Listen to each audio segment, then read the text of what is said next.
नमस्कार विद्यार्थी मित्र. टिक्कर मराठी सरळ सेवा टिक्कर मराठी सरळ सेवा भरती ह्या यूट्यूब चॅनल वरती तुम्हा सर्वांचं मी सहर्ष स्वागत करतो. आगामी होणाऱ्या तलाठी भरती 2025 त्याचबरोबर महानगरपालिका नगर परिषद असेल, आरोग्य विभाग असेल, DMER असेल व इतर सरळ सेवेच्या विविध परीक्षा आणि त्या परीक्षेचा अभ्यास तुम्ही सर्वजण करतात. म्हणून टिक्कर मराठी सरळ सेवा ह्या यूट्यूबच्या प्लॅटफॉर्मवरनं आपल्या सर्वांच्यासाठी दररोज वेगवेगळ्या विषयांची लेक्चर्स होत असतात, ज्यामध्ये मराठी असेल, इंग्रजी असेल, अंकगणित असेल, बुद्धिमत्ता असेल आणि त्याचबरोबर सामान्य ज्ञान असेल. आजच्या लेक्चरमध्ये आपण सामान्य ज्ञान ह्या विषयाचा अभ्यास आजच्या लेक्चर्समध्ये आपण करणार आहोत. आता सामान्य ज्ञान या विषयातील अतिसंभाव्य प्रश्नांचं विश्लेषण आणि काही PYQ असतील जे आपल्याला लास्टच्या काही एक्झाम मध्ये विचारलेलं असेल किंवा आगामी परीक्षांच्या मध्ये आपल्याला त्याच्यावरती प्रश्नही विचारले जाऊ शकतात. आणि म्हणून ह्या विषयाचा अभ्यास करताना आपल्याला जे काही दररोज लाईव्ह हे सायंकाळी 4 वाजता हे लेक्चर असतं आणि आपण सर्वजण आवर्जून हे ऐकायला पाहिजे, बघायला पाहिजे. नक्कीच आपल्याला परीक्षेमध्ये त्याचा फायदा होईल. आपल्या मित्रांना देखील सांगा. आपण नवीन असाल तर टिक्कर मराठी सरळ सेवा भरती हे यूट्यूब चॅनल आपण सबस्क्राईब करा, लाईक करा, आपल्या मित्रांना देखील सांगायचंय. ठीक आहे, करायची सुरुवात लेक्चरला. हा, जॉईन व्हायचंय फास्ट. आपण सुरुवात करतोय. आजच्या लेक्चर मधले काही महत्वाचे प्रश्न आपण अभ्यासणार आहोत. बघा, पहिला प्रश्न घेऊयात आपण. आपल्याला बघा बोर्डवर दिसतोय पहिला क्वेश्चन. अभिनव भारत संघटनेची स्थापना कधी झाली, असा क्वेश्चन आपल्याला विचारला गेला. ओके, पहिला क्वेश्चन बघा. आता याचं जे ऑप्शन दिलंय 1904 दिलंय, 1908 दिलंय, 1912 दिलंय आणि 1918 दिलंय. सो आपलं उत्तर काय असेल याच्यात? बघा, 4 पर्याय तुम्हाला दिलेली, 4, 8, 12 आणि 18. याचं योग्य उत्तर आहे 1904 साली. सो अभिनव भारत या संघटनेची जी स्थापना 1904 साली, म्हणजे एक स्वातंत्र्य लढ्यातील महत्वाच्या चळवळीपैकी ही एक संघटना त्या काळातली. आणि म्हणून त्या ठिकाणी एकूणच भारतामध्ये अशा विविध संघटना, विविध आपल्या क्रांतिकारकांनी, समाजसेवकांनी स्थापित केल्या. त्या माध्यमातून एक सामाजिक चळवळ असेल, स्वातंत्र्य लढा असेल, आणि म्हणून विनायक दामोदर सावरकर व त्यांच्या बंधूंनी हे याचं कामकाज त्यावेळेस केलं होतं. म्हणून याचं स्थापना वर्ष आपल्याला विचारलंय. उत्तर आहे 1904. लक्षात घ्यायचं. नेक्स्ट पुढचा प्रश्न आपण बघूया. त्याच्यानंतरचा नेक्स्ट क्वेश्चन बघणार आहोत. पुढचा, भारताचं राष्ट्रपतीचे अधिकार, भारताच्या राष्ट्रपतीचे अधिकार आणीबाणीच्या काळातील जे अधिकार आहेत ते कोणत्या देशाच्या घटनेवर आधारित आहे, असा क्वेश्चन आपल्याला त्या ठिकाणी विचारलाय. आता जसं की राज्यघटनेच्या बाबतीत आपल्याला बरेच प्रश्न त्या ठिकाणी विचारले जात असतात. बघा विद्यार्थी मित्र, त्यामध्ये घटना दुरुस्ती असेल, एखाद्या विविध आर्टिकल परिशिष्ट भागाच्या विषयी आपल्याला प्रश्न असेल, किंवा कोणत्या देशाकडनं घटना निर्मिती होताना विविध देशांकडनं आपण ह्या काही महत्वाचं आधार घेतलाय की ज्याच्या अनुषंगाने आपल्याला हे सर्व असेल. जो हा प्रश्न आहे त्याची पर्याय दिलीत आपल्याला. बघा, पहिलं जपान, दुसरा अमेरिका, तिसरा रशिया आणि चौथं दिलंय आपल्याला जर्मनी दिले. ओके, सो याचं जे योग्य उत्तर आहे ते आहे जर्मनी. हे त्याचं योग्य आन्सर आहे. जर्मनी हे त्याचं काय आहे, योग्य उत्तर आपण लक्षात घ्यायचं. सो असे जसं की आपल्याला राष्ट्रपतींचे अधिकार याच्यामध्ये काय दिले, राष्ट्रपतींचे अधिकार असतील जे आणीबाणीच्या काळातले असतील. ओके, जसं आपल्या लास्टला भारतामध्ये झालेली आणीबाणी असेल आणि जसं की राष्ट्रपतींचे अधिकार असतील. सो हा म्हणून मुद्दा आपल्याला ज्या देशाकडनं घेतलाय त्याचा आन्सर आहे जर्मनी. उत्तर लक्षात घ्यायचं. आधार प्रकल्प म्हणजे आधार कार्ड म्हणूयात आपण. आधार कार्ड, आधार कार्ड साठी निवडलेले भारतातलं पहिलं गाव म्हणून आपल्याला प्रश्न विचारला गेला. आधार कार्ड साठी निवडलेलं भारतातलं पहिलं गाव म्हणून आपल्याला प्रश्न आलाय. बघा, 4 पर्याय दिलीत. पहिला टेमली, दुसरा खर्डी दिलाय, तिसरा आसनसोल दिलंय आणि चौथं दिलंय आपल्याला माना दिलंय. ओके, 4. आता ह्या प्रश्नाचं योग्य जे उत्तर आहे ते आहे नंबर 1. टेंभली हे गाव आहे. कोणतं गाव आहे? टेंभली. बघूयात. टेंभली हे आपल्या महाराष्ट्रातलं नंदुरबार जिल्हा, महाराष्ट्र राज्य. इथून त्या ठिकाणी सुरुवात झाली ती UID नंबर आणि रंजना सोनवणे महिलेस पहिल्यांदाच त्या ठिकाणी देण्यात आलेला UID नंबर. म्हणून त्या वेळात हे सुरू केलं गेलं टेंभली या गावातनं आणि याचं जे वर्ष आहे भारतातलं 2010 साली.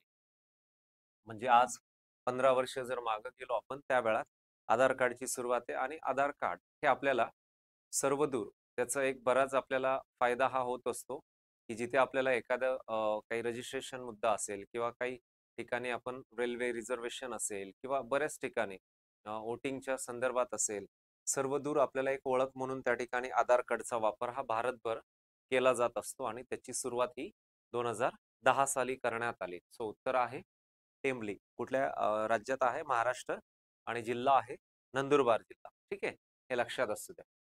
पुढे जाऊया. पुढचा क्वेश्चन बघा, आपल्याला महाराष्ट्रातील सर्वात जास्त सिंचन क्षेत्र असणारा जिल्हा म्हणून आपल्याला प्रश्न विचारलाय. सिंचनाच्या संदर्भामध्ये सर्वाधिक जास्त महाराष्ट्रातलं सिंचन क्षेत्र असणारा जिल्हा.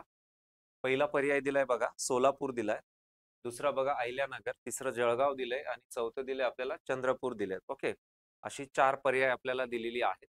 आता या 4ही पर्यायाचा अभ्यास करताना याचं जे योग्य उत्तर आहे त्या अहिल्यानगर आहे. आपण बघूयात त्याचं डिटेल्स. अहिल्यानगर हे त्याचं उत्तर आहे. आता अहिल्यानगर जर म्हटला तर आपल्याला जसं की गोदावरी नदी वाहते, त्यानंतर प्रवरा नदी असेल, ह्या महत्वाच्या नद्या वाहतात आणि याच जिल्ह्यामध्ये सर्वात जास्त विहिरींची संख्या देखील खूप सारी आहे. विहिरींची संख्या सर्वात जास्त कुठे आहे? अहिल्यानगर ह्या जिल्ह्यामध्ये आणि त्याच्यामुळे हा सिंचनाचं प्रमाण बरंच अधिक आहे अहिल्यानगरमध्ये. आता अहिल्यानगरमध्ये विहिरींचं प्रमाण जसं जास्त आहे किंवा आपण उत्तम नद्यांचा स्रोत जायकवाडी प्रकल्प हा तर पुढे मराठवाड्यामध्ये गोदावरीवरचा, पण भंडारदरा असेल अहिल्यानगर मधला किंवा इतर छोटमोठाली नद्या आणि त्यावरचे धरणं असतील. जसं की नदी आणि त्यामुळे त्या भागातलं सिंचन, मग त्या ठिकाणी सर्व प्रकारची फळं पिकं, भाजीपाला पिकं, कडधान्य, तृणधान्य बऱ्यापैकी तिथे घेतलं जातं. कारण अहिल्यानगरमध्ये हे देखील आपण लक्षात ठेवावं अभ्यासासाठी इतर म्हणून, महाराष्ट्र राज्यातलं पहिलं जे काही कृषी विद्यापीठ आहे, महात्मा फुले कृषी विद्यापीठ राहुरी, जिल्हा अहिल्यानगर, राहुरी या ठिकाणी आहे. तर त्या विद्यापीठाचा देखील या जिल्ह्याला बराच अधिक फायदा होतो. म्हणून पाण्याचं हे सिंचनाचं प्रमाण बरंच अधिक असल्या कारणाने ह्या भागामध्ये ऊसाची लागवड देखील बरीच मोठी केली जाते, कारण कारखाने देखील बरेच जवळ आहेत, ट्रान्सपोर्टेशन सुविधेसाठी जवळ आहे. सो म्हणून याचं योग्य उत्तर आहे या प्रश्नाचं अहिल्यानगर. पुढे जाऊयात. नेक्स्ट, महाराष्ट्राची भाग्यलक्ष्मी कोणत्या नदीस म्हणतात असा प्रश्न आपल्याला विचारला गेलाय बघा. 4 पर्याय आपल्याला दिली. पहिला गोदावरी दिलाय, दुसरा कृष्णा दिलाय, तिसरा कोयना दिलाय आणि चौथं दिलंय आपल्याला तापी दिले. ओके, किती? 4 पर्याय आपल्याला या ठिकाणी देण्यात आली. सो गोदावरी, कृष्णा, कोयना आणि तापी, महाराष्ट्र राज्याची भाग्यलक्ष्मी. याचं योग्य उत्तर आहे कोयना. कोयना हे त्याचं योग्य उत्तर आहे. कोयना नदी, कोयना हे धरण देखील आहे. कोयना नदीवरचं कोयना हे धरण, पाटण तालुका, हेळवाग जवळ. कोणत्या जिल्ह्यात आहे? सातारा जिल्हा. आणि म्हणून हा जल विद्युत प्रकल्प देखील म्हणून प्रसिद्ध आहे आपल्या भारतातला, आशियातला आणि महाराष्ट्रातला तर फेमस आहे मोठा असा. सह्याद्रीच्या कुशीमध्ये वसलेलं हे ठिकाण सातारा जिल्हा आणि महाबळेश्वर या ठिकाणी कोयना नदीचा उगम होतो आणि तिथून ती नदी उगम पाहून पुढे त्या ठिकाणी सरकत ज्या ठिकाणी येते आणि त्या दरम्यानच कोयना नगर ह्या ठिकाणी किंवा हेळवाग जवळ त्याच्यावरती एक मोठं धरण बनवलं गेलंय. त्याच्यामुळे तिथे उद्योग व्यवसायांना फायदा होतो आणि त्याचाच फायदा त्या ठिकाणी जलविद्युत निर्मितीसाठी देखील केला जातो आणि त्याच्याचमुळे आपल्याला सर्वाधिक जास्त तिकडे हायड्रो प्लांट्स असल्या कारणाने, जलविद्युत निर्मिती होत असल्या कारणाने महाराष्ट्र राज्य असेल भागाचा आणि परिसराचा विकास हा सर्वांगीण होतो. शेतीचा होत असेल, म्हणून या धरणाला महाराष्ट्र राज्याची भाग्यलक्ष्मी व भाग्य रेषा असं देखील संबोधलं जातं. सो हे ठिकाण आहे महाराष्ट्रातलं, सातारा जिल्ह्यातलं आहे. ठीक आहे, सातारा जिल्हा आपण लक्षात असू द्यायचे. मग पुढे हीच नदी जी कोयना असेल आणि पुढे हीच नदी कृष्णेला जाऊन मिळते कराड ह्या ठिकाणी. सो कराडला प्रीतीसंगम हे स्थान आपण लक्षात घ्याल, जिथे महाराष्ट्राचे पहिले मुख्यमंत्री माझे यशवंतराव चव्हाण यांचं समाधी स्थळ देखील आहे. ठीक आहे, सो ह्याचं उत्तर आहे कोयना. लक्षात घ्या. पुढे जाऊयात, बघा पुढचा प्रश्न बघूयात. भरतनाट्यम हे कोणत्या राज्याचं लोकनृत्य आहे असा प्रश्न आपल्याला विचारला गेलाय. ओके, भरतनाट्यम. तुमचं उत्तर काय असेल याच्यासाठी? भरतनाट्यम. बघा आपल्या महाराष्ट्रात, भारतातील विविध राज्यांमध्ये विविध असे महत्वाचे नृत्य प्रकार आहेत. ओके, त्यातला हा एक नृत्य प्रकार आपल्याला विचारला गेलाय की भरतनाट्यम हे नृत्य प्रकार आपल्या भारतातील कोणत्या राज्यातील आहे असा प्रश्न आपल्याला विचारलाय. बघा, पहिलं दिलंय राजस्थान, दुसरं दिलंय तामिळनाडू, तिसरं दिलंय आसाम आणि चौथं दिलंय आपल्याला पंजाब दिलंय. बघा, 4 ऑप्शन्स आपल्याला दिलीत. याचं योग्य उत्तर जर आपल्याला विचारलं तर ते आहे तामिळनाडू. काय उत्तर याचं? तामिळनाडू. तामिळनाडू हे त्याचं योग्य उत्तर आहे. आणि म्हणून आपण हे लक्षात घ्यायचंय की तामिळनाडू या राज्यामध्ये हे जे काही नृत्य प्रकार आहेत, भरतनाट्यम सर्वात जास्त प्रसिद्ध आहे हे नृत्य प्रकार. मग इतर राज्य जे आहेत, इतर राज्यांचा देखील आपण त्या ठिकाणी काय करायला पाहिजे? अभ्यास करायला पाहिजे. महाराष्ट्र असेल, इतर काही राज्य असतील, जसे इकडे आपण त्या ठिकाणी राजस्थान वगैरे भागात घुमर आहे, किंवा आसाममध्ये गेलो बिहू असेल, पंजाब असेल भांगडा असेल, गुजरात गरबा असेल, ईशान्य भारत असेल, दक्षिण भारत असेल, उत्तर भारत असेल, अशा विविध राज्यांमध्ये विविध प्रकारचं त्या ठिकाणी हे नृत्य प्रकार असतात. आणि त्याच्यावरनं आपल्याला प्रश्नही विचारले गेलीत, आधी विचारलीत, नंतरही येऊ शकतात आगामी आता होणाऱ्या तलाठी भरती किंवा इतर परीक्षा असतील. त्याच्यामुळे आपण बऱ्याच वेळा अशा नोट्स काढायला पाहिजे की राज्य एका साईडला आणि एका साईडला त्यांची नृत्य प्रकार, अशी 10-15 महत्वाची आपल्या भारतातील जी राज्य जी वेगवेगळ्या प्रकारे, आता राज्य तर 28 आणि 8 केंद्रशासित प्रदेश आहेत. ऍक्च्युली आपल्याला सर्व राज्यांचीच माहिती ही घ्यायलाच पाहिजे, कारण प्रश्न कोणत्याही राज्यांवर येऊ शकतो. महाराष्ट्रातील 29 वाचावर का 29वी महानगरपालिका कोणती आहे असा प्रश्न विचारलाय. बघा, काय तुमचं उत्तर सांगा बघू. सोपा प्रश्न, करंट बेस प्रश्न विचारलाय. बऱ्याच वेळा आपल्याला नवीन जिल्हे, नवीन तालुके, महानगरपालिका, जिल्हा परिषद ह्या अस्तित्वात येत असतात. राज्य सरकारच्या माध्यमातून हा निर्णय घेतला जातो आणि म्हणून त्याच्यावरती आपल्याला प्रश्न हा विचारला जात असतो. तुमचं उत्तर काय सांगा. बघा, प्रश्न व्यवस्थित वाचा की महाराष्ट्र राज्यातली 29वी महानगरपालिका कोणती आहे. आणि तुम्हाला 4 पर्याय दिलीत. पहिलं दिलंय बघा गोंदिया, दुसरा वर्धा दिलाय, तिसरा त्या ठिकाणी धाराशिव दिलंय आणि चौथं दिलंय तुम्हाला जालना दिलंय. 4 ऑप्शन्स. या चारींपैकी योग्य उत्तर आहे क्रमांक 4. जालना हे त्याचं उत्तर आहे. मराठवाड्यात जालना, मराठवाडा. ओके, मराठवाड्या प्रशासकीय विभागामध्ये 8 जिल्हे येतात आणि 76 तालुके येतात. त्यातलाच हा एक महत्वाचा जिल्हा, ज्याला आपण जालन्याला स्टील सिटी असं देखील म्हणतो. Okay, of India, steel city of India असं देखील म्हटलं जातं. सो 29वी महानगरपालिका आपल्याला विचारली तर तुमचं उत्तर असायला पाहिजे जालना, मराठवाड्यात. ओके, पुढचा प्रश्न, मंगळ ग्रहाच्या आतील भागाच्या सखोल अभ्यासासाठी नासाने पुढील पैकी कोणते अभियान घोषित केले आहे असा प्रश्न आपल्याला विचारला गेलाय. ओके, बघा पर्याय 4 दिलीत आपल्याला. मिशन मार्स, इनसाइट मिशन, हे मिशन शब्द आहे बघा काही ते मिशन, त्यानंतर मिशन रेड आणि मिशन डस्टर, असे 4 पर्याय तुम्हाला दिलेली आहे. या 4ही पर्यायांपैकी याचं योग्य उत्तर आहे नंबर 2, इनसाइट मिशन. म्हणून इन साइट मिशन हे आपल्याला पर्याय दिलेली आहे, त्यापैकी हे एक असेल इनसाइट मिशन.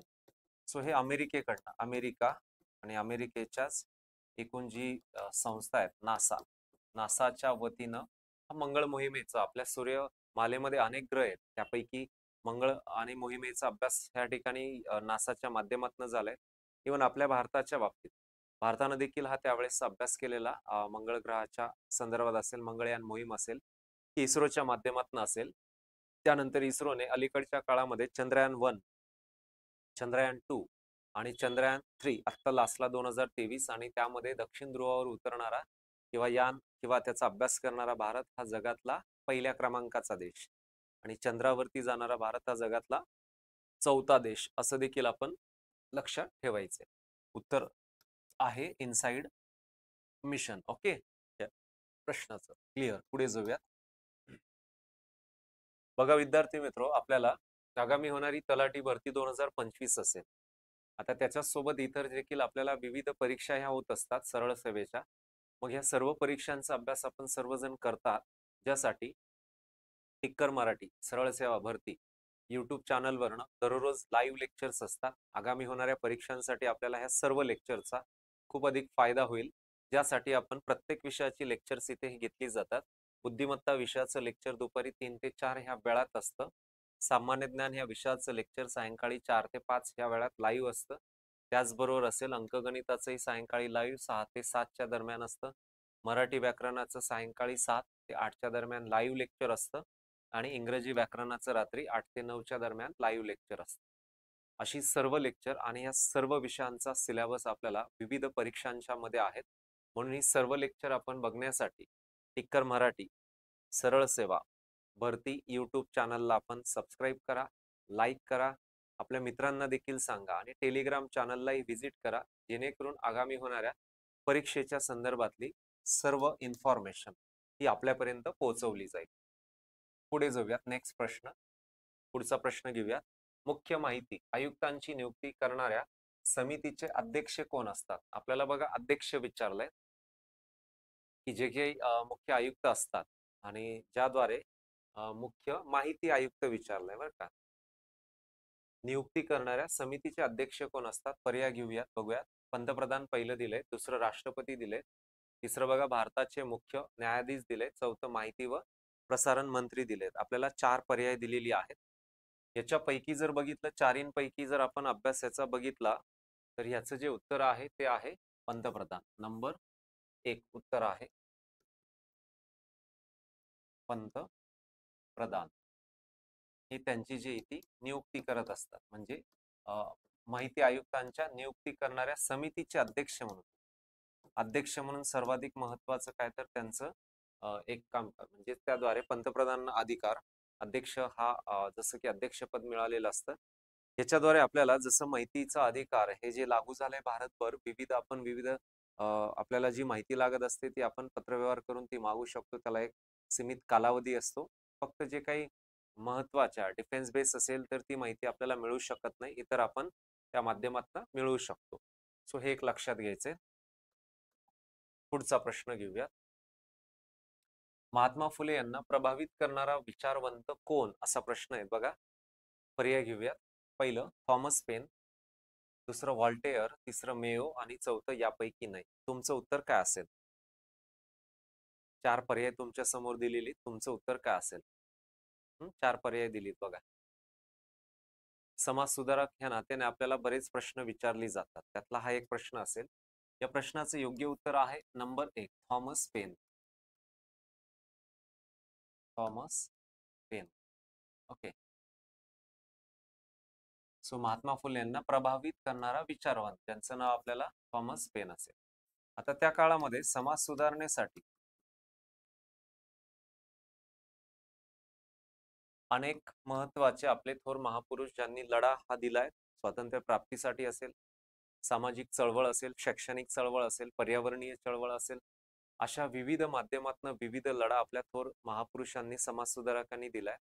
म्हणून आपल्याला बऱ्याच वेळा समाज सुधारकांवरनं प्रश्न कशी विचारले जातात सरळ सेवेच्या परीक्षेमध्ये किंवा लास्ट PYQ बघितला तरी आपल्याला बघायला मिळेल की एखाद्या समाज सुधारकानं स्थापित केलेली संस्था, त्या संस्थेचं कामकाज काय होतं, कधी स्थापित केली, कोणाच्या मदतीने आणि त्याचं ठिकाण असेल, किंवा एखाद्या समाज सुधारकाने लिहिलेले पुस्तक असेल, स्वातंत्र्यासाठीचा त्यांचा लढा असेल, किंवा त्यांना मिळालेल्या काही उपाधी असेल किंवा ही पदवी असेल, आपण बोलतो ना याद्वारे असेल, अशा विविध चळवळींमध्ये भाग घेतला जातो. आणि म्हणून आपण सर्व महत्वाचे आपले जे काही समाज सुधारक आहे त्यांच्या संदर्भातला अभ्यास करा, परीक्षेला नक्की त्याच्यावरनं प्रश्न असतो, म्हणून आपण तो टॉपिक स्किप करू नका, वाचा आवर्जून. पुढचा प्रश्न घेऊयात. महाराष्ट्रामध्ये अन्नधान्याचे प्रमुख पीक कोणते आहे, असा प्रश्न आपल्याला विचारलाय महाराष्ट्राच्या बाबतीत. पर्याय 4 आहेत. पहिला बघा गहू दिलाय, दुसरा बाजरी दिलंय, तिसरं ज्वारी आणि चौथं दिलंय सोयाबीन दिलंय. तुमचं उत्तर काय असेल? महाराष्ट्र राज्याच्या बाबतीतला हा प्रश्न विचारला आपल्याला. महाराष्ट्र राज्यातलं प्रमुख पीक विचारलंय, असं प्रत्येक राज्य आणि भारत असेल. तर महाराष्ट्राच्या बाबतीत आहे, त्याच्यातनं याचं जे उत्तर आहे 4 पैकी क्रमांक 3 ज्वारी. ज्वारी हे आपल्या महाराष्ट्र राज्याचं काय तर प्रमुख पीक आहे ज्वारी. आता ज्वारी सर्वात जास्त महाराष्ट्रात कोणत्या जिल्ह्यात पिकते, तर सोलापूर जिल्हा. सोलापूर जिल्हा हा महाराष्ट्रातला कोरडवाहू जिल्हा, म्हणजे शेती पाण्याचं प्रमाण कमी असल्याने जे थोडंसं त्यात मॅनेजमेंट पाण्याचं खूप छान पद्धतीने होतंय आता देखील. कारण उजनी हे धरण सोलापूर जिल्ह्यामध्ये भीमा नदीवरती. मग ज्वारी पीक पिकवणारा जिल्हा महाराष्ट्रातला कोणता आहे? सोलापूर. इवन आपल्या भारतातला देखील सर्वात जास्त ज्वारीचं पीक जे आहे ते महाराष्ट्रात पिकतं. कारण ज्वारीला 30 ते 40 सेंटीमीटर पाण्याची गरज लागते आणि इझिली हे पीक त्या ठिकाणी येऊन जातं. एक प्रमुख अन्नधान्य म्हणून ज्वारी आहे. ज्वारीचा वापर अन्नधान्य व इतर जनावरांना ॲज अ खाद्य फूड म्हणून देखील ज्वारीचा जो चारा आहे तो दिला जात असतो. ठीक आहे, हे लक्षात घ्या. महाराष्ट्रातलं प्रमुख पीक आहे ज्वारी. कुद्रेमुख लोह प्रकल्प कोणत्या राज्यात आहे? आता पर्याय बघूयात आपण 4. महाराष्ट्र, कर्नाटक, राजस्थान, उत्तर प्रदेश. तुमचं उत्तर काय असेल? खनिजावरनं क्वेश्चन आलाय बघा. खनिजांमध्ये आपण अधातू खनिजे, अधातू आणि धातू खनिजे आपण शिकत असतो आणि गौण खनिज असेल. तर महाराष्ट्र हे त्याच्यासाठी फारसं जरी प्रगत राज्य नसलं, पण आपल्याकडे विदर्भ कोकणात आढळतं. पण यांनी विचारलंय, आपल्या भारताचं विचारलंय, कुद्रेमुख लोह खनिज कोणत्या राज्यात आढळतं, असा प्रश्न आपल्याला विचारलाय. तुम्हाला 4 पर्याय दिलीत. पहिलं महाराष्ट्र, दुसरं कर्नाटक, तिसरं राजस्थान आणि चौथं उत्तर प्रदेश. तर 4 पैकी याचं जे योग्य उत्तर आहे ते आहे त्या ठिकाणी कर्नाटक. कर्नाटक लक्षात घ्यायचं. काय याचं उत्तर?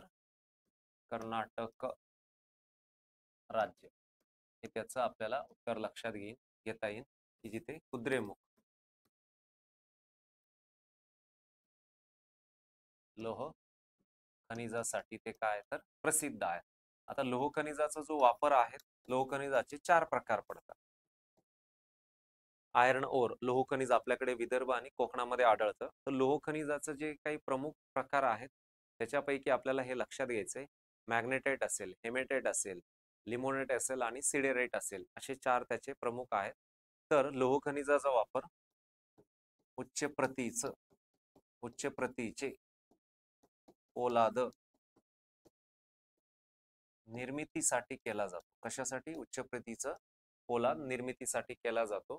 तर आपल्याकडे झारखंड, ओडिसा, छोटा नागपूर पठार आणि दख्खनचं पठार या भागामध्ये सर्वाधिक जास्त खनिज संपत्ती ही भारतामध्ये एकवटलेली आहे.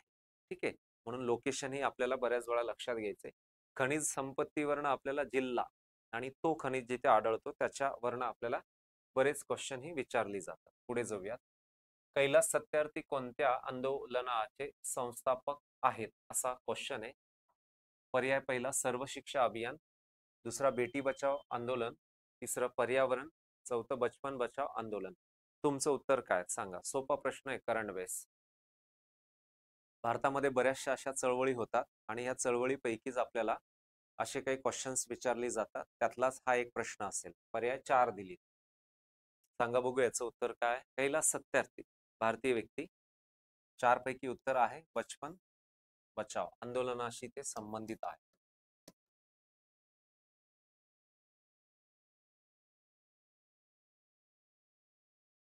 हे आंदोलन झालं होतं भारतामध्ये 1980च्या वेळात आणि विद्यार्थ्यांना,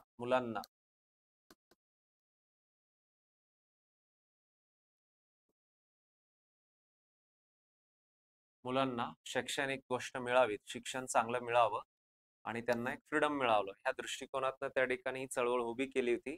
आणि ज्याद्वारे बचपन बचाव हे एक जसं नाव दिलं ते 1980च्या काळात मोठी मुवमेंट्स होती त्यांच्या माध्यमातून. म्हणून आंतरराष्ट्रीयवरती देखील दखल घेतली गेली. भारत सरकारच्या माध्यमातून असेल, आंतरराष्ट्रीय पातळीवर त्यांना शांततेचा नोबेल पुरस्कार देखील देण्यात आला होता कैलास सत्यार्थी यांना. शांततेचा नोबेल पुरस्कार हा 2014 साली देण्यात आला. मलाला युसुफझई आणि भारत, जसं की मलाला युसुफझई पाकिस्तानच्या आणि भारताचे कैलास सत्यार्थी असा विभागून हा त्यावेळेस देण्यात आला होता. मलाला युसुफझई त्यांनी देखील महिलांना शिक्षण मिळावं, तिथल्या मुलींना, त्यासाठी लढा दिला होता पाकिस्तानमध्ये. आणि बचपन बचाव आंदोलनाच्या माध्यमातून कैलास सत्यार्थी यांनी मोठं योगदान म्हणजे लढा दिलाय, तर तेही आपण लक्षात असू द्यायचे. पुढे जाऊयात.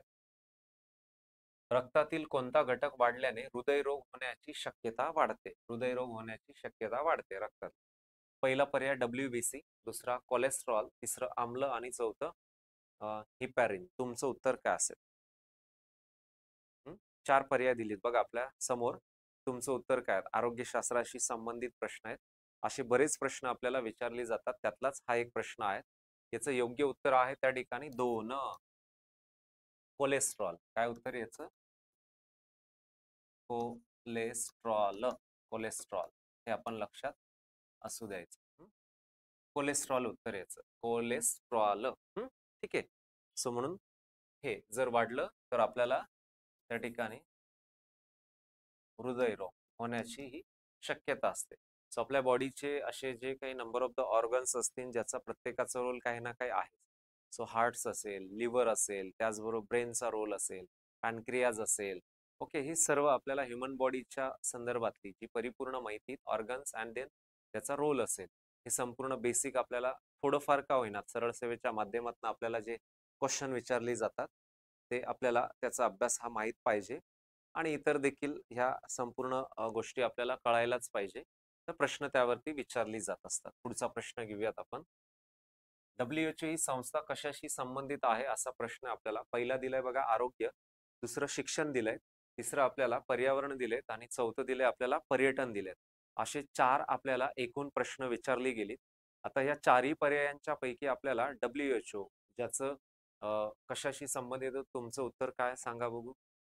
WHO उत्तर आहे क्रमांक 1, आरोग्याशी संबंधित आहे. World Health Organization. Okay, World Health Organization, त्याचं हेडक्वार्टर आहे जिनिवा, स्वित्झर्लंड. हे आपण उत्तर लक्षात घ्यायचे की जागतिक लेवलला आरोग्याच्या प्रती काम करणारी आपली आंतरराष्ट्रीय पातळीवरची एक महत्वाची संस्था आहे, जिने लास्टला कितीतरी आरोग्य आणीबाणी जाहीर केल्या, ज्यामध्ये महत्वाचं 2009 पहिलंच असेल तर पोलिओ असेल, त्यानंतर झिका असेल, इबोला असेल, त्यानंतर इतर स्वाईन फ्लू लासला असेल, किंवा अशी निफा वगैरे लासला असेल. अशी कितीतरी आरोग्य आणीबाणी जाहीर केली आणि जागतिक लेवलला आरोग्याच्या प्रती काम करणारी एक संयुक्त राष्ट्र संघटनेची महत्वाची संघटना म्हणून WHO, वर्ल्ड हेल्थ ऑर्गनायझेशन. पुढे जाऊयात. अशा संस्थांवरनं त्यांचे आपल्याला हेडक्वार्टर तुम्ही आपण लक्षात घ्या वाचताना. त्याच्या ज्या परिषदा होतात आंतरराष्ट्रीय पातळीवरनं, करंट बेस माहिती लेटेस्ट मध्ये वर्षभरामध्ये ज्या ज्या परीक्षा ज्या ज्या परिषदा होतात त्याच्यावरती आपल्याला प्रश्न हे एक्झाम मध्ये येत असतात. पुढे जाऊयात. खालीलपैकी कोणत्या ठेवीवर बँक सहसा व्याज देत नाही? हे आपण लक्षात घ्यायचे. पर्याय 1 बचत ठेवी, 2 चालू ठेवी, मुदत ठेव आणि यापैकी नाही. तुमचं उत्तर काय याच्या संदर्भात? बँका सहसा कोणत्या ठेवीवरती व्याज देत नाही? नाही शब्द वापरलाय. 4, त्याच्यातनं योग्य उत्तर आहे 2. चालू ठेवीवरती व्याज देत नसते बँका. बाकी इतर तुमचं जे काही मुदत ठेव असेल, फिक्स डिपॉझिट जसं आपण बोलतो, किंवा हे जे काही असेल त्याच्यावरती काही ना काही पर्सेंटेज मध्ये बँका काय करत असते? व्याज देत असते. पण मग त्याच्याही मध्ये आपल्याला काही क्रायटेरिया असतो. क्रायटेरिया म्हणजे काय? तर ज्येष्ठ नागरिक असेल, विद्यार्थी असेल, महिला असेल, सिनियर सिटीजन असेल, अशांना ते एक थोडंसं वेगळ्या पद्धतीने थोडंसं व्याजदर काही काही ना काही अशा ज्या कमर्शियल बँक आहेत आपल्या सार्वजनिक क्षेत्रातल्या, ते त्या संदर्भामध्ये एक त्यांचा क्रायटेरिया ती मांडत असते. ठीक आहे. सो म्हणून बँकिंग सेक्टरशी निगडीत आपल्याला प्रश्न येऊ शकतात. RBI बाबतीत येऊ शकतो, स्थापना येईल, कमर्शियल बँका येतील, बँकांचं राष्ट्रीयकरण कधी झालं, काय झालं, त्याच्या संदर्भातील आपल्याला सो असे बरेच क्वेश्चन आपल्याला या संदर्भात येतं, तर आपण त्याचाही अभ्यास करायलाच पाहिजे. पुढचा प्रश्न बघूयात. कोणत्या दिवशी भारतीय लष्कराने गोवा पोर्तुगीजांच्या ताब्यातून मुक्त केला, असा क्वेश्चन आपल्याला विचारलाय. आपण पर्याय बघूयात. पहिला 1 जानेवारी 1995, 19 डिसेंबर 1961 दिलाय आणि त्यानंतर 20 मार्च 1970, चौथा 16 जुलै 1975. असे 4 पर्याय आपल्या समोर दिलेली आहेत. याचं योग्य उत्तर आहे नंबर 2, 19 डिसेंबर 1961. 19 डिसेंबर 1961 रोजी गोवा हे त्या ठिकाणी कोणाच्या ज्या ठिकाणी पोर्तुगीजांच्या ताब्यातनं पोर्तुगीज. सो जसं भारतावरती बघा, डच असेल, पोर्तुगीज असेल, नंतरच्या काळामध्ये ईस्ट इंडिया कंपनी म्हणजे इंग्रज असेल, 1600 मध्ये सुरत हे एक वकार. सो यांनी जसं राज्य केलंय त्यातनंच अलीकडे 61 हे वर्ष होतं, ज्यावेळेस काय झालं म्हणजे महाराष्ट्राची स्थापना झाली आणि नंतर 1 वर्षानं लगेच गोवा हा फ्री त्याच्यातनं ताब्यातनं मुक्त केला गेला भारतीय लष्कराकडनं. गोवा जर विचारलं तर आज पर्यटनाच्या दृष्टिकोनातनं एक बरंच रेव्हेन्यू जनरेट करणारं भारतीय राज्य आणि भारतातलं सर्वात कमी क्षेत्रफळ असणारं भारतीय राज्य जर कोणतं असेल तर ते गोवा आहे. आणि सर्वात कमी समुद्र किनारा देखील कोणत्या राज्याला लाभलाय? गोवा. हे लक्षात घ्यायचं. प्रत्येक राज्याचं वेगळं पण काही ना काही आहे. पर्यटन, सांस्कृतिक, ऐतिहासिक वारसा आणि तिथला हवामान असेल. पुढे जाऊया. पुढील कोणती जमात महाराष्ट्रातील प्रमुख आदिवासी जमात नाही? नाही विचारलंय बरं का. कधीही प्रश्न व्यवस्थित वाचायचा आपल्याला, कारण आपण काही गोष्टी वाचलेल्या असतात, आपल्याला पटकन ते क्लिक होतं, उत्तर घाईघाईत देतो आपण. प्रश्न आपला काय होतो? चुकतो त्यावेळेस. त्यामुळे प्रश्न शांततेत व्यवस्थित वाचायचा. पहिला पर्याय बार्ली, दुसरा गोंड, तिसरा भिल्ल आणि चौथा आहे चेन्नई. आपल्याला हे 4 पर्याय दिले. ह्याच्यातनं महाराष्ट्रात कोणती महाराष्ट्रातील प्रमुख आदिवासी जमात नाही असा क्वेश्चन आहे, तर याचं योग्य उत्तर आहे चेन्नई. ओके, हे लक्षात घ्यायचं. आन्सर आहे याचं चेन्नई. हे नाहीये, ही दक्षिण भारतातली जात. दक्षिण भारत, ज्यामध्ये आपल्याला आंध्र प्रदेश असेल, तेलंगणा असेल, या राज्यांमध्ये आपण हे लक्षात घेऊ शकतो. बाकी आपल्या महाराष्ट्रात जर विचारलं आपल्याला, वारली वगैरे, नाशिक असेल, ठाणे असेल, पालघर असेल, या भागामध्येही आढळते. गोंड तर आपल्याकडे गडचिरोली, पूर्व विदर्भ. भिल्ल ही आपल्याकडे उत्तर महाराष्ट्र म्हणजे खानदेशात, जळगाव, धुळे, नंदुरबार, सातपुडा. सातपुडा. सो अशा पद्धतीने आपल्याला आपल्या महाराष्ट्र राज्यातील ज्या वेगवेगळ्या जमाती त्यांच्याविषयीचंही नॉलेज आपण लक्षात असू द्यायचं. वेगवेगळ्या राज्यातलं, जिल्ह्यातलं आढळ असेल. ठीक आहे. म्हणून बघा, मगाचा जो प्रश्न सांगितला मी, की इथे आपण हेही लक्षात घ्यायचंय की जागतिक आदिवासी दिवस हा 9 ऑगस्टला सेलिब्रेट केला जातो. हा देखील एक प्रश्न सरळ सेवेला आधी विचारला गेलाय. संयुक्त राष्ट्र संघटनेच्या माध्यमातून केला जात असतो. तो असे बरेच क्वेश्चन आपल्याला येतात. म्हणून विद्यार्थी मित्र बघा, आगामी ज्या होणाऱ्या बऱ्याच परीक्षा आहेत आणि या सर्व परीक्षा आपण देणारच, ज्यामध्ये आपण नक्की यश मिळवाल. आणि तुमच्या सोबत तुम्हाला सर्वांना टिक्कर मराठी सरळ सेवा ह्या सर्व शिक्षकांच्या या प्लॅटफॉर्मवरनं शुभेच्छा आहेतच. तुम्हाला वेगवेगळ्या विषयाचं मार्गदर्शन केलं जातं आणि असंच लाईव्ह लेक्चर्स आपली दररोज असतात वेगवेगळ्या विषयाची, सर्व आगामी होणाऱ्या सरळ सेवेच्या परीक्षांच्यासाठी, ज्याच्यामध्ये लाईव्ह जे लेक्चर असतं त्याच्यात विषय आणि वेळ दिली. बुद्धिमत्ता या विषयाचं लेक्चर दुपारी 3 ते 4 ह्या वेळात असतं. सामान्य ज्ञान या विषयाचं लेक्चर सायंकाळी 4 ते 5 ह्या वेळात असतं. त्याचबरोबर अंकगणित या विषयाचं लेक्चर सायंकाळी 6 ते 7च्या दरम्यान असतं. मराठी व्याकरण सायंकाळी 7 ते 8च्या दरम्यान असतं आणि इंग्रजी व्याकरणाचं रात्री 8 ते 9च्या दरम्यान असतं. ही सर्व लेक्चर बघण्यासाठी, ऐकण्यासाठी आणि अभ्यास करण्यासाठी आपण टिक्कर मराठी सरळ सेवा भरती यूट्यूब चॅनलला आपण सबस्क्राईब करा, लाईक करा, आपल्या मित्रांना देखील लिंक पाठवत राहा, म्हणजे जेणेकरून हा अभ्यास आपल्याला आगामी भरतीसाठी होणार आहे. आणि दररोज ही लेक्चर आपल्याला एकही दिवस न मिस करता सर्व लेक्चर्स अभ्यासा. प्रत्येक प्रश्न आपल्यासाठी महत्त्वाचा असतो.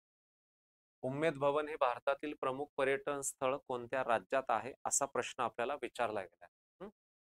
एका पर्यटन स्थळाच्या विषयीचा प्रश्न आहे. पर्याय बघूया. पहिलं गुजरात, दुसरं उत्तर प्रदेश, तिसरं कर्नाटक, चौथं राजस्थान दिले. 4 पर्याय. तुमचं उत्तर काय सांगा बघू. पटकन, फास्ट. चला उत्तर द्या. याचं काय? सोपा प्रश्न विचारलाय बघा. पर्यटन स्थळ भारतातली, महाराष्ट्रातली आपल्याला माहीतच पाहिजे आणि तुम्हाला याचं उत्तर देखील माहिती आहेच. काय उत्तर द्याल? याचं योग्य उत्तर आहे नंबर 4, राजस्थान. ओके. याचं उत्तर आहे राजस्थान. राजस्थान या राज्यामध्ये आपल्याला हे जे काही उम्मेद भवन आहे ते आपल्याला बघायला मिळतं. आता राजस्थानमध्ये जर बघितलं आपल्याला तर बऱ्याच ठिकाणी आपल्याला जयपूर असेल पिंक सिटी, जोधपूर असेल ब्ल्यू सिटी असेल किंवा त्याचबरोबर उदयपूर असेल, इतर काही महत्त्वाची शहरं असतील. तर काही ना काही पर्यटनाचा वारसा त्या भागाला लाभलाय. इव्हन माउंट आबू हे देखील आपल्याला थंड हवेचं ठिकाण विचारलं तर त्याचं उत्तर आपण राजस्थानच द्यायचंय. अरवली पर्वतातलं ते एक ठिकाण आहे. पुढचा प्रश्न. डॉक्टर बाळासाहेब सावंत कोकण कृषी विद्यापीठ ओके महाराष्ट्रातील कोणत्या जिल्ह्यात आहे? डॉक्टर बाळासाहेब सावंत कृषी विद्यापीठ. पहिला पर्याय पुणे, दुसरा रत्नागिरी, तिसरा अकोला, चौथं दिलंय त्या ठिकाणी अहिल्यानगर. असे 4 पर्याय आपल्याला दिलेली आहेत. सो बघूया त्याचं 4 मधनं जे उत्तर आहे त्याचं योग्य तर काय असेल? तुमचं उत्तर सांगा बघू. महाराष्ट्रात 4 कृषी विद्यापीठ आहेत वेगवेगळ्या ठिकाणी. त्याचं उत्तर तुम्हाला माहिती पाहिजे. त्या प्रश्नाचं उत्तर सांगा बघू. काय उत्तर याचं? पुणे आहे का, रत्नागिरी आहे का, अकोला आहे का, त्या ठिकाणी अहिल्यानगर आहे? सो याचं योग्य उत्तर आहे रत्नागिरी. लक्षात घ्या. दापोलीला हे विद्यापीठ आहे. कोकणातलं मेन विद्यापीठ आहे रत्नागिरी. बाळासाहेब सावंत कोकण कृषी विद्यापीठ. जसं त्यानंतर महात्मा फुले कृषी विद्यापीठ MPK राहुरी अहिल्यानगर हे एक आहे. त्यानंतर आपल्याला अजून विचारलं जातं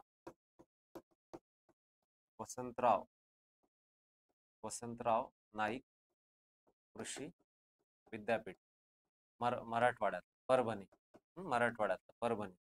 त्यानंतर पंजाबराव देशमुख कृषी विद्यापीठ हे कुठे आहे? अकोला आहे. अशा ह्या 4 कृषी विद्यापीठात आपली महाराष्ट्र राज्यातली वेगवेगळी प्रश्न येतो आपल्याला. आधी विचारलाय आणि एक विचारला अजून 5वं तर ते मत्स्य ज्या ठिकाणी पशु व मत्स्य विज्ञान विद्यापीठ कोणते? पशु व मत्स्य विज्ञान विद्यापीठ जे आहे आपल्या भारतामध्ये, सॉरी त्यातलं महाराष्ट्रातलं तर नागपूर आपण उत्तर लक्षात.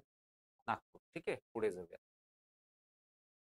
प्रत्येक देशाची स्वतःची एक निशाणी असते आणि त्या निशाणीलाच आपण काय म्हणत असतो? पहिलं दिलंय बघा राजमुद्रा, दुसरं राष्ट्रगीत, तिसरं राष्ट्रध्वज, चौथं यापैकी नाही. असा प्रश्न विचारलाय आपल्याला.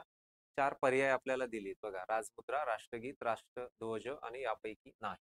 सो याचं जे योग्य उत्तर आहे तर ते असतं राजमुद्रा. एक चिन्ह म्हणून लक्षात घ्यायचं. एक निशाणी असते राजमुद्रा. जसं आपल्या भारताचं देखील आहे त्यापैकी इतर राष्ट्रांचं देखील आहे. एखाद्या चिन्ह महत्वाचं जे चिन्ह निवडलं जातं तिथे त्या देशाची काय असते? एक महत्वाची निशाणी असते. बाकी तर आपल्याला ही मानांकन देखील आहेच एक एक असे जे आपल्या भारताच्या राष्ट्रगान असेल, राष्ट्रध्वज असेल किंवा इतर महत्वाचे जे काही आपण भारताच्या बाबतीत हेही वाचा आपण की भारताचं राष्ट्रीय वृक्ष असेल तर ते वड आपण लक्षात घ्यायचे. भारताचं राष्ट्रीय फळ असेल तर आंबा आपण लक्षात घ्यायचे. भारताचा राष्ट्रीय जलचर प्राणी विचारला तर तुम्ही उत्तर द्यायचंय डॉल्फिन. भारताचा राष्ट्रीय वारसा प्राणी तुम्हाला विचारलं तर तुमचं उत्तर असेल हत्ती. भारताचा सरपटणारा प्राणी विचारला तर तुम्हाला उत्तर द्यायचं आहे ब्लॅक कोब्रा म्हणजे स्नेक. आपल्याला हे उत्तर आहे. पक्षी विचारला तर मोर. फुल विचारला तर लोटस कमळ. अशी मानांकन भारताला आहेत, महाराष्ट्राला देखील आहेत. लक्षात असू. पुढे जाऊया. नेक्स्ट. संत एकनाथ महाराजांचं समाधी स्थळ कोठे आहे असा प्रश्न आहे बघा. पर्यायामध्ये पहिलं त्र्यंबकेश्वर दिले, दुसरं आळंदी दिले, तिसरं देहू दिले, चौथं पैठण दिले. तुमचं उत्तर काय सांगा बघू. 4 पर्याय तुम्हाला दिलेले आहे. संत एकनाथ महाराजांचं समाधी स्थळ विचारलंय. तर महाराष्ट्र राज्याला विविध जसं की एक संत परंपरा लाभली आणि ज्या याच्यातनं आपल्याला विविध संतांची ठिकाणं भूमी आपली महाराष्ट्र आहे. याचं योग्य उत्तर आहे बघा नंबर 4 पैठण. पैठण हे ठिकाण आहे छत्रपती संभाजी नगर इथे पैठण, जिथे आपल्याला गोदावरी नदीवरती बसलेलं हे स्थान आहे. आणि ह्याच पैठणला संत एकनाथ महाराजांचं समाधी स्थळ आहे पैठण या ठिकाणी. सो गोदावरी नदीवरती एक जायकवाडी नावाचं धरण देखील आहे. जायकवाडी मराठवाड्याचं नंदनवन, ज्याला दुसरं टोपण नाव नाथ सागर असं देखील देण्यात आलं. एकनाथ महाराज नाथ सागर, ठीक आहे, हे लक्षात घ्यायचं. सो म्हणून प्रसिद्ध ठिकाण आहेत. त्याचबरोबर त्र्यंबकेश्वरला संत निवृत्तीनाथ महाराजांचं समाधी स्थळ आहे. आळंदीला संत ज्ञानेश्वर महाराजांचं समाधी स्थळ आहे, संजीवन समाधी आळंदी संत ज्ञानेश्वर महाराज. देऊ संत तुकाराम महाराज. ही सर्व नावं लक्षात घ्याल. आणि पैठणला संत एकनाथ महाराजांचं. क्लिअर. सो ही उत्तर आपण लक्षात असू द्या. या पद्धतीने आपल्याला प्रश्नही येऊ शकतात आणि हे आपण लक्षात ठेवायचे. पुढे जाऊयात. नेक्स्ट, कमवा व शिका या संकल्पनेचे मूळ जनक कोण आहेत असा प्रश्न आपल्याला विचारलाय. 4 पर्याय दिलीत बघा. महात्मा फुले, पंजाबराव देशमुख, डॉक्टर पंजाबराव देशमुख, डॉक्टर बाबासाहेब आंबेडकर आणि कर्मवीर भाऊराव पाटील अशी आपल्याला 4 पर्याय त्या ठिकाणी देण्यात आलेली आहेत.